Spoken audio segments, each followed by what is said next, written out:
Bueno, a continuación, seguido de mi compañera, voy a hablarles sobre las intoxicaciones por paraquat. Como mecanismo de acción de la intoxicación por paraquat, el paraquat es un herbicida que actúa como un agente oxidante.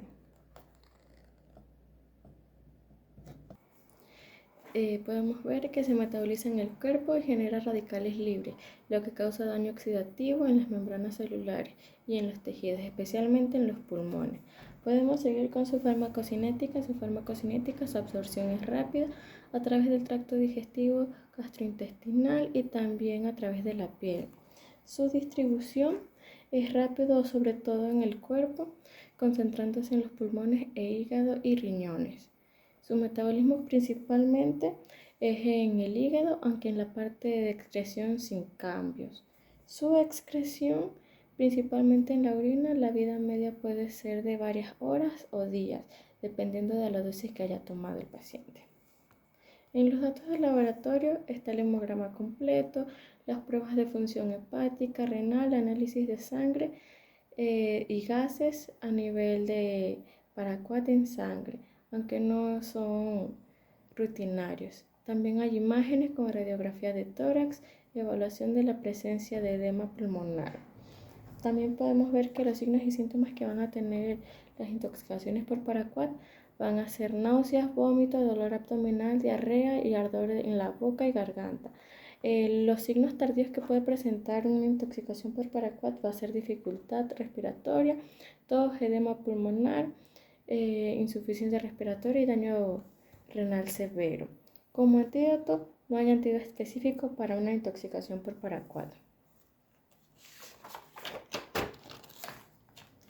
El manejo para estas intoxicaciones va a ser la descontaminación.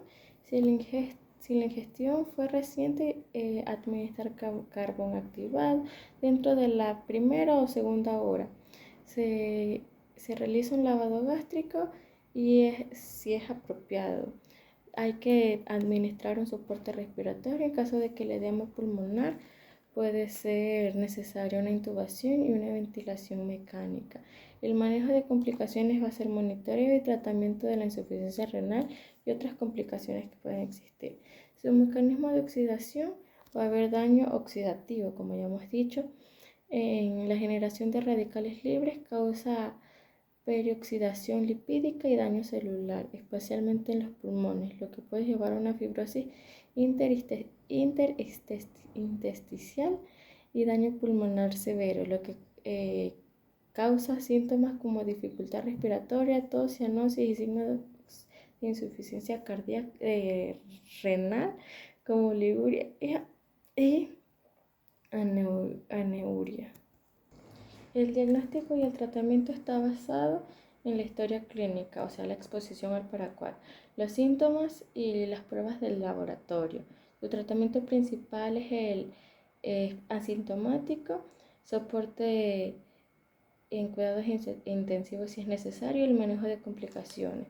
Las complicaciones gastrointestinales y renales pueden ser insuficiencia renal aguda, oliguria y posibles necesidades de diálisis.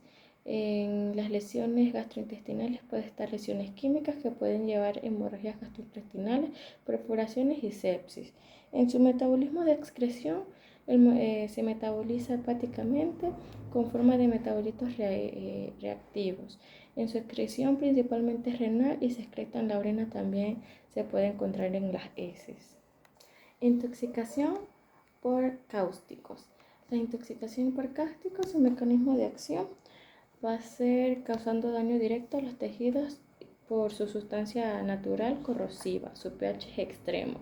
Los signos y síntomas va a ser dolor oral y esofágico, las quemaduras en los labios y piel, y va a haber dificultad para tragar. Los datos de laboratorio son hemograma, se puede ver los leucocitos, los electrolitos, alteraciones de los electrolitos por deshidratación o daño renal, radiografías o endoscopías para evaluar el daño esofágico y gástrico. En su farmacocinética, los riesgos son más frecuentes y fácilmente absorbidos por los sólidos. La distribución rápida en los tejidos, especialmente en áreas que están expuestas, generalmente no se metabolizan al daño directo. No se eliminan de manera efectiva a través de los riñones. Su toxíndrome va a ser síntomas de quemaduras químicas, dificultad respiratoria y si es inhalado, puede tener síntomas de shock en casos severos y no tiene antídoto. En su manejo inicial vamos a tener el ABC, la descontaminación, que es el enjuagar la piel y los ojos si hay contacto, no inducir el vómito. Hay que dar soporte con hidratación y manejo al dolor. Endoscopia puede ser necesario para evaluar el daño esofágico y gástrico. En el diagnóstico, tratamiento y antídoto, podemos ver que el diagnóstico se basa en la historia clínica, síntomas y exámenes complementarios. No se requiere antídoto específico y el tratamiento es sintomático y de soporte. Hay síntomas y complicaciones gastrointestinales. En los renales va a ser insuficiencia renal aguda por deshidratación y daño directo. Las gastrointestinales va a ser la perforación, hemorragia, estenosis esofágica o gástrica. El manejo y el tratamiento va a ser la hidratación para prevenir el daño renal y el control del dolor como analgésicos adecuados. La intervención va a ser quirúrgica en caso de perforación o complicaciones severas. Seguimos con los antidepresivos tricíclicos. En los antidepresivos tricíclicos tenemos que su mecanismo de acción va a ser actuar principalmente inhibiendo la recaptación de los neurotransmisores como la serotonina y la norepinefrina en el sistema nervioso central. También bloquean los receptores colinérgicos, histamínicos, adrenérgicos, lo que contribuye a su efecto terapéutico a la toxicidad. En su farmacocinética, su absorción va a ser una administración oral con inicio de acción de 1 a 3 horas. Su distribución principalmente es en los tejidos con alta unión a la proteína plasmática. Su metabolismo en el hígado a través del sistema enzimático CYP450 y su excreción va a ser en la orina con metabolitos, con una vida media que varía entre 8 a 46 horas. Los datos de laboratorio vamos a tener electrolitos como hiponatremia o hiperpotasemia. En el EKG podemos ver arritmias con prolongación del intervalo QT y análisis de sangre para evaluar la función renal y hepática. Su toxíndrome va a ser síntomas anticolinérgicos, alteraciones del estado mental y manifestaciones cardiovasculares. En sus signos y síntomas vamos a tener neurológicos, van a ser somnolencia, confusión, alucinaciones, convulsiones. Las cardiovasculares van a ser taquicardia, arritmia, hipotensión. Los anticolinérgicos, boca seca, retención urinaria, dilatación de pupilas, rubor facial y gastrointestinal, como náuseas y vómitos. Y no tiene un antídoto específico. En su manejo, la evaluación inicial es el ABC. Vamos a ver la descontaminación con carbón activado si la ingesta fue reciente y si el paciente está consciente. El soporte va a estar el monitoreo cardiovascular, líquidos intravenosos y medidas para controlar las convulsiones si es necesario. En su mecanismo de toxicidad va a estar la inhibición de la recaptación de neurotransmisores que provoca la excitación central, bloqueo de los receptores adrenérgicos y colinérgicos, causando efectos cardiovasculares y anticolinérgicos. Su diagnóstico y tratamiento va a ser a base de la historia clínica, síntomas y pruebas complementarias del EKG. Se requiere antídoto específico. No es necesario. No está pues. El tratamiento es sintomático y se enfoca en la estabilización del paciente. Las complicaciones gastrointestinales y renales Las renales va a ser insuficiencia renal aguda secundaria a la deshidratación y la randomolisis.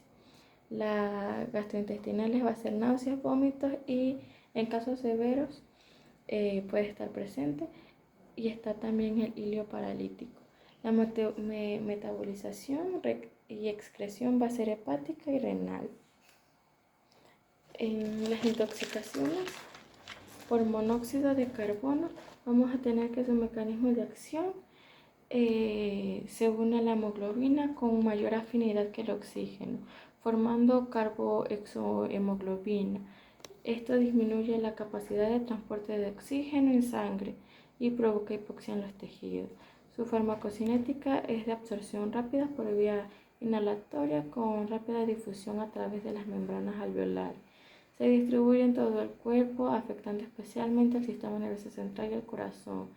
El monóxido de carbono se metaboliza en el hígado, aunque la mayor parte se elimina sin cambios. Se excreta especialmente a través de los pulmones y la vida media de eliminación aproximadamente de 4 a 6 horas en el aire ambiente. Se reduce 20 a 30 minutos con oxígeno hiperbárico. Sus datos de laboratorio van a ser medición del carboxihemoglobina, prueba específica para confirmar intoxicación, gasometría arterial, que puede mostrar la hipoxemia y la acidemia, el hemograma y electrolitos para la evaluación de estado general y posibles complicaciones. Sus síntomas van a ser cefalea, náuseas, mareos, debilidad, confusión, palpitaciones, pérdida de la conciencia, convulsiones, coma, daño cerebral o muerte. Su antídoto se centra en la eliminación del dióxido de carbono en el cuerpo. Y su toxíndrome va a ser síntomas de hipoxia, alteraciones neurológicas y sistemas gastrointestinales. En el manejo vamos a tener la evaluación ABCD, la descontaminación, que retirará a la víctima de la fuente de monóxido de carbono, oxigenoterapia, que va a ser administrar el oxígeno al 100% para eliminar el carboxihemoglobina, y el oxígeno hiperbárico en casos severos o síntomas neurológicos. Vamos a tener también la toxicidad, el mecanismo de toxicidad, que la toxicidad se produce por la hipoxia celular debido a la incapacidad de la sangre de transportar oxígeno. Los síntomas son causados por falta de oxígeno en los tejidos, afectando especialmente el cerebro y el corazón. El diagnóstico y tratamiento se basa en la historia clínica, en síntomas y medición de la carboxihemoglobina. Consiste en la administración de oxígenos sin necesidad de antídoto específico. Sus complicaciones renales y gastrointestinales van a ser daño renal agudo debido a la hipoxemia, náuseas, vómitos y síntomas iniciales. Se metaboliza y se excreta, no se metaboliza y su excreción es respiratoria. Seguimos con las intoxicaciones por paracetamol. En las intoxicaciones por paracetamol tenemos que su mecanismo de acción, o sea, el paracetamol o acetaminofén, actúa principalmente como analgésico antipirético, aunque su mecanismo exacto no está completamente claro. Se cree que inhibe la síntesis de las prostaglandinas en el sistema nervioso central y afecta la percepción del dolor. Su farmacocinética se absorbe rápidamente en el tracto gastrointestinal, alcanzando concentraciones plasmáticas máximas de 30 a 60 minutos. Contribuye en todos los tejidos y líquidos corporales. En baja unión a las proteínas se metaboliza principalmente en el hígado, donde convierte en metabolitos activos y no activos. Los metabolitos se excretan en el riñón y la vida media es aproximadamente de 2 a 3 horas en adultos. Sus datos de laboratorio van a ser niveles de paracetamol con medición en el suero para determinar si estas enzimas están en la línea del tratamiento. Sus pruebas hepáticas, el aumento de transaminasas, ALT y AST, bilirrubina y el tiempo de protrombina. La gasometría arterial para evaluar las funciones respiratorias y el estado ácido-base. Subtoxíndrome va a ser síntomas gastrointestinales, signos de daño hepático y alteraciones mentales en casos severos. Sus signos y síntomas: en la fase inicial vamos a tener de 0 a 24 horas náuseas, vómitos, sudoración, malestar general y dolor abdominal. En la fase hepática va a estar entre las 24 horas y 72 horas. Va a haber dolor en el cuadrante superior derecho, ictericia, confusión y posible falla hepática. En la fase crítica, que va de 72 a 96 horas, puede ocurrir encefalopatía hepática y daño multiorgánico. Su antídoto va a ser la N-acetilcisteína. El manejo del paracetamol va a ser la evaluación inicial, la ABC, la descontaminación con carbón activado si la ingesta fue reciente dentro de la primera o segunda hora. Los niveles de paracetamol para determinar si la necesidad del antídoto: administrar el antídoto, que es N-acetilcisteína, según el protocolo basado en el tiempo desde la ingesta y el nivel de paracetamol. Su mecanismo de toxicidad: se produce cuando el paracetamol se metaboliza con el metabolito tóxico.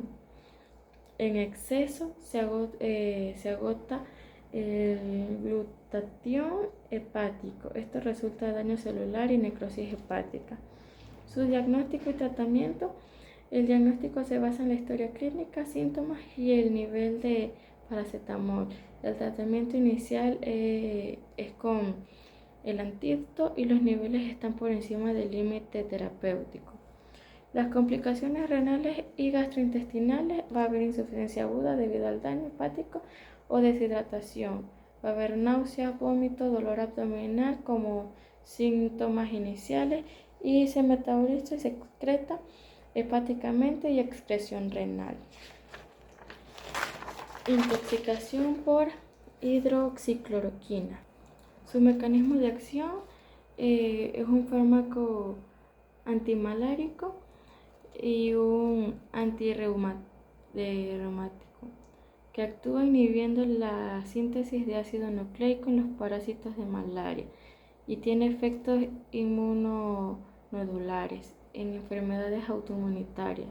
Su mecanismo exacto no se comprende completamente, pero se cree que interfiere con la función de la lisosoma y produce citoquinas. En su farmacocinética se absorbe bien por vía oral, alcanza concentraciones plasmáticas máximas en 2 a 6 horas. Se distribuye ampliamente en los tejidos, incluyendo el hígado y el riñón y ojos. Tiene una alta unión a la proteína. Se metaboliza principalmente en el hígado con formación de metabolitos activos. Se excreta principalmente en el riñón y la vida media es de 30 a 60 días, lo que puede resaltar acumulación en caso de sobredosis. Sus datos de laboratorio va a ser electrolitos que pueden mostrar hipocalemia o alteraciones electrolíticas. El EKG puede mostrar prolongación del intervalo QT y arritmias. Las pruebas de función hepática pueden alterar en caso de sobredosis. Su toxíndrome va a ser síntomas gastrointestinales, alteraciones neurológicas y cardiovasculares y prolongación del QT. No hay antídoto específico y sus signos y síntomas van a ser náuseas, vómitos, diarrea, cefalea, mareos, confusión, rash cutáneo, dolor abdominal, arritmias cardíacas, hipotensión y convulsiones y coma. En su manejo vamos a tener la evaluación ABC, la descontaminación con carbón activado si la ingesta fue reciente, el soporte, monitoreo de signos vitales y especialmente los síntomas cardiovasculares, electrolitos, corrección de desequilibrio electrolítico, especialmente en el potasio. Su mecanismo de acción: Su mecanismo de toxicidad va a ser la absorción de fármacos provocados por efectos adversos del sistema cardiovascular, gastrointestinal y nervioso central. Los síntomas son resultado de la acumulación de fármacos y sus metabolitos. El diagnóstico y tratamiento se basa en la historia clínica, en las complicaciones y exposición y síntomas. No se requiere antídoto específico y el tratamiento es principalmente sintomático. Las complicaciones renales y gastrointestinales son la insuficiencia renal aguda que puede ocurrir en casos severos debido al daño tubular. Náuseas, vómitos, diarrea son muy comunes. Se metaboliza y se excreta hepática y excreción renal. Seguimos con las intoxicaciones por AINES. En las intoxicaciones por AINES, su mecanismo de acción es inhibiendo la enzima ciclooxigenasa y que son responsables de la síntesis de prostaglandina. Esto reduce la inflamación, el dolor y la fiebre. Su farmacocinética se absorbe por vía oral con picos de concentración en plasma generalmente de 1 a 3 horas. Se distribuyen ampliamente en los tejidos con alta unión a la proteína plasmática de un 80 a 99%. La mayoría se metaboliza en el hígado a través del sistema CYP450. Se incrementa principalmente y se excreta en los riñones. La vida media varía según los AINES específicos.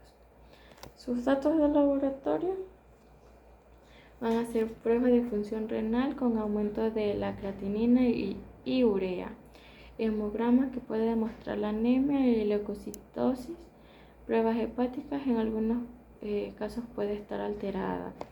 Sus signos y síntomas van a ser náuseas, vómito, dolor abdominal, hemorragia intestinal, oliguria, anuria, edema, mareos, confusión, somnolencia, hipotensión, taquicardia. Su antídoto no existe y no es específico. El manejo de los AINES es el ABC, la descontaminación con carbón activado si la ingesta fue reciente y si el paciente está consciente. El soporte va a ser el monitoreo de signos vitales y el manejo de síntomas. Su mecanismo de acción va a ser la toxicidad, se produce principalmente con la inhibición de la síntesis de prostaglandina, que puede llevar a lesiones de la mucosa intestinal, insuficiencia renal aguda, efectos sobre el sistema nervioso central. Su diagnóstico y tratamiento se basa en la historia clínica y los síntomas. No requiere antídoto específico y su tratamiento es sintomático. Sus complicaciones renales y gastrointestinales pueden ocurrir en la insuficiencia renal aguda por la deshidratación, hemorragias por las úlceras y perforaciones en casos severos. Se metaboliza hepática y excreción renal. Las intoxicaciones por ácido acetil salicílico. Su mecanismo de acción es el ácido acetil salicílico o ASA. Es un antiinflamatorio no esteroideo, un AINE, que actúa inhibiendo la enzima ciclooxigenasa. Esto reduce la síntesis de prostaglandina y son medidores claves para la inflamación y la fiebre y el dolor. También tiene efectos antiagregantes como plaquetarios. Su farmacocinética se absorbe rápidamente en el tracto gastrointestinal y forma efervescente, tiene una absorción muy rápida, se distribuye en todo el cuerpo y atraviesa la barrera hematocefálica. Alta unión a las proteínas plasmáticas, aproximadamente 80 a 90%, se metaboliza en el hígado a través de la hidrólisis de salicilato y otros metabolitos. Se excreta principalmente por los riñones. La vida media varía entre 2 a 20 horas dependiendo de la dosis y el estado de salud del paciente.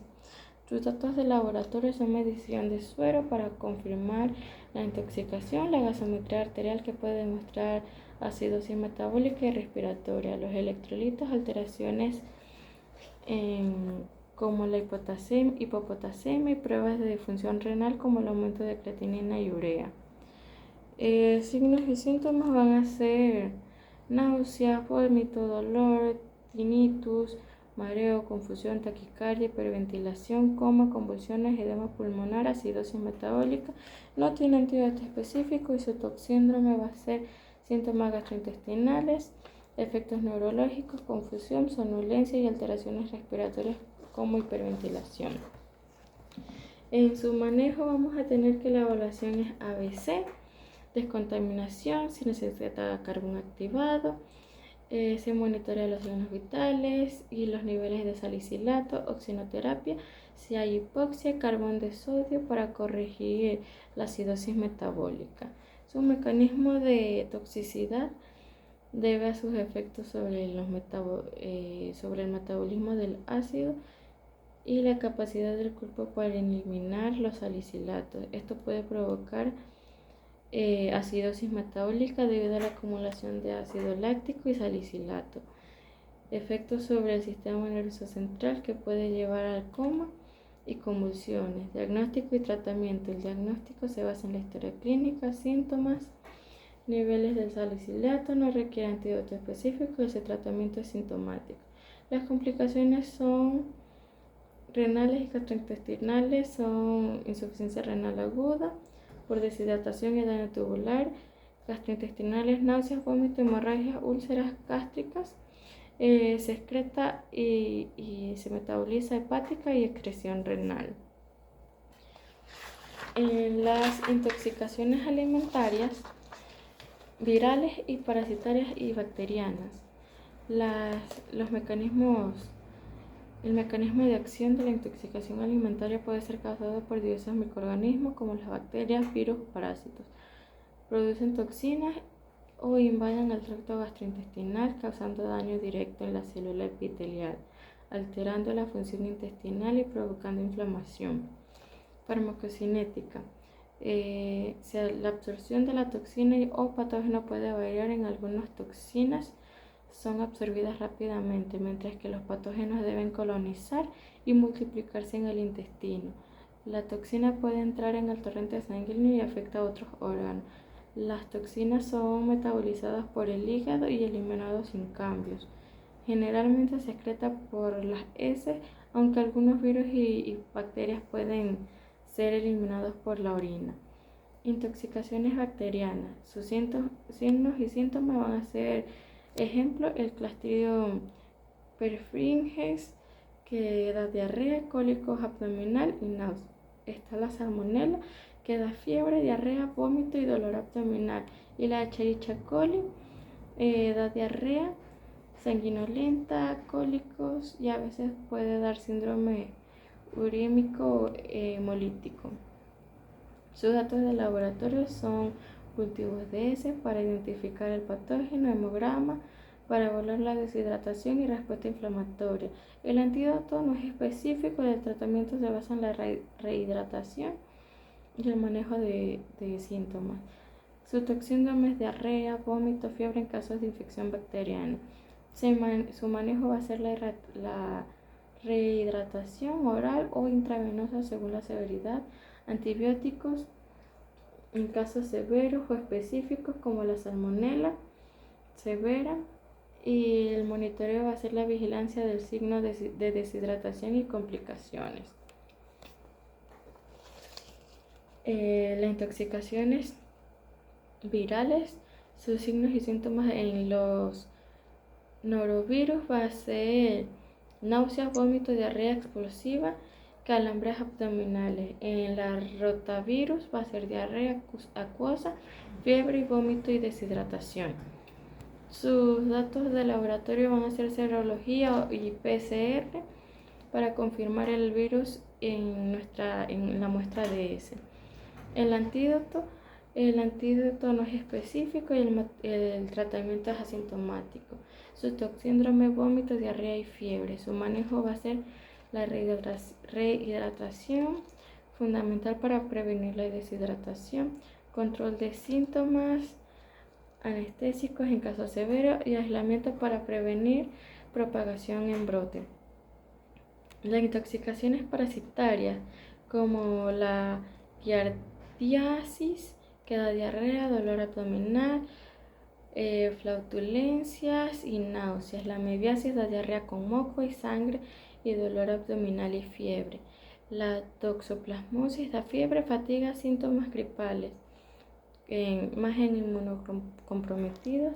Sus datos de laboratorio son exámenes de heces para descartar parásitos o quistes, serología para confirmar las infecciones parasitarias específicas.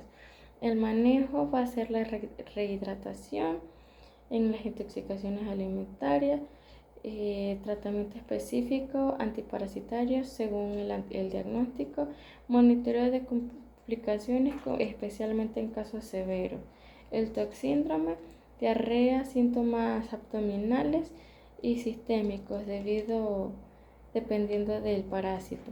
Antídoto, va a ser tratamiento antiparasitario es específico para cada patógeno. Las intoxicaciones por alcohol. Su mecanismo de acción, el etanol actúa como un depresor del sistema nervioso central y se une a los receptores GABA, potenciando su efecto inhibidor y bloquea los receptores NMDA, que estos involucran la excitación neuronal, que provoca sedación, relajación y alteraciones en el juicio y coordinación. La farmacocinética se observa rápidamente que el tracto gastrointestinal alcanza concentración máxima en sangre de 30 a 90 minutos dependiendo de la cantidad y la forma de consumo. Se contribuye ampliamente en los tejidos líquidos corporales, su volumen de distribución es grande debido a su solubilidad en agua. Se metaboliza especialmente en el hígado donde las enzimas de alcohol deshidrogenasa convierten el etanol en acetaldehído y luego se convierte en ácido acético. Aproximadamente el 90 al 95% se metaboliza, el resto se excreta sin cambios a través de la orina y el aliento. La vida media de la eliminación del etanol es aproximadamente de 2 a 3 horas. Datos de laboratorio van a ser el nivel de alcohol en sangre, medición de concentración de etanol en sangre, gasometría arterial para evaluar la hipoxemia y acidosis, electrolitos para detectar el desequilibrio especialmente en hipopotasemia, pruebas de disfunción hepática que pueden estar alteradas en caso de intoxicación. Sus signos y síntomas van a ser euforia, desinhibición, alteración del juicio, coordinación y desequilibrio, mareos, náuseas, vómitos, confusión, ataxia, coma, depresión respiratoria, hipotermia, hipotensión y convulsiones. Su antídoto no tiene antídoto, sin embargo las administraciones de tiamina, o sea la vitamina B1, es crucial para prevenir el síndrome de Wernicke-Korsakoff en pacientes con abuso crónico de alcohol. Su toxíndrome es depresión del sistema nervioso, alteraciones en la coordinación del juicio, hipotensión, bradicardia en casos severos. El manejo es evaluación inicial, ABC, descontaminación, que no es aplicable a intoxicaciones del alcohol porque se debe evitar el consumo adicional. El monitoreo son la vigilancia de los signos vitales, nivel de glucosa y electrolitos. Soporte va a ser la hidratación ventilatoria, prevenir la deshidratación y la corrección de desequilibrio de electrolitos.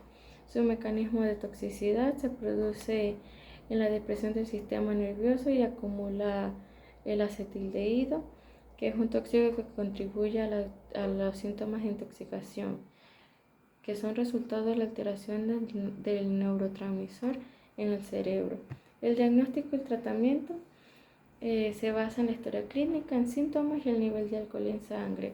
No tiene antídoto específico, no requiere, y el tratamiento es sintomático y de soporte. Las complicaciones renales y gastrointestinales van a ser insuficiencia renal, que puede ocurrir en casos severos, gastrointestinales, náuseas, vómitos, gastritis, hemorragia.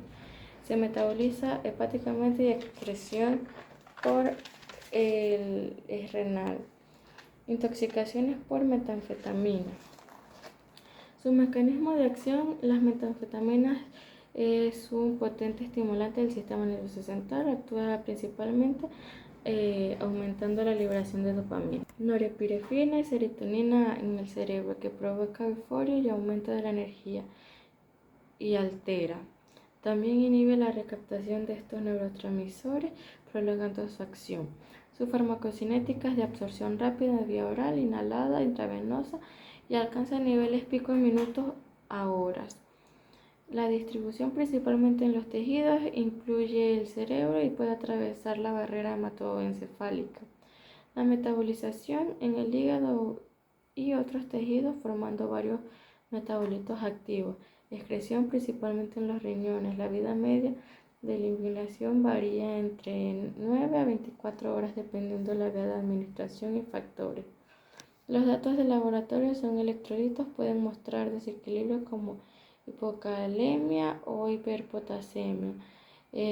Gasometría arterial puede evaluar la función respiratoria y de estado ácido-base. Pruebas de función renal pueden detectar posible daño renal. El síndrome es en el sistema nervioso central, la estimulación, alteraciones del estado mental, complicaciones cardiovasculares, no tiene antídoto específico.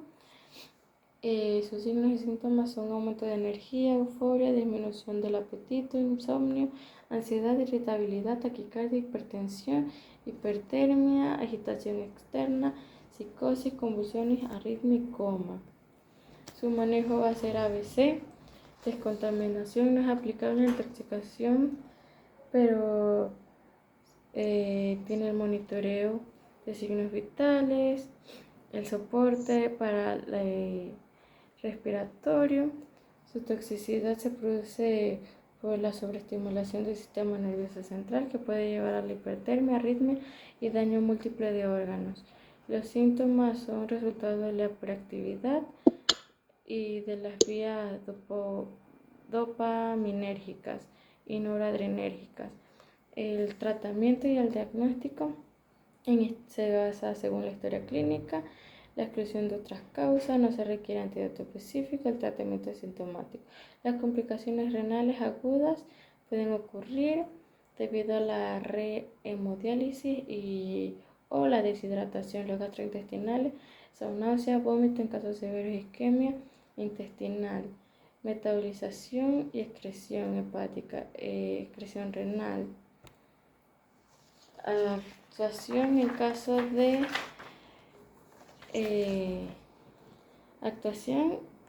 intoxicaciones. Va a estar la resucitación, la estabilización, la historia y el examen físico, la descontaminación.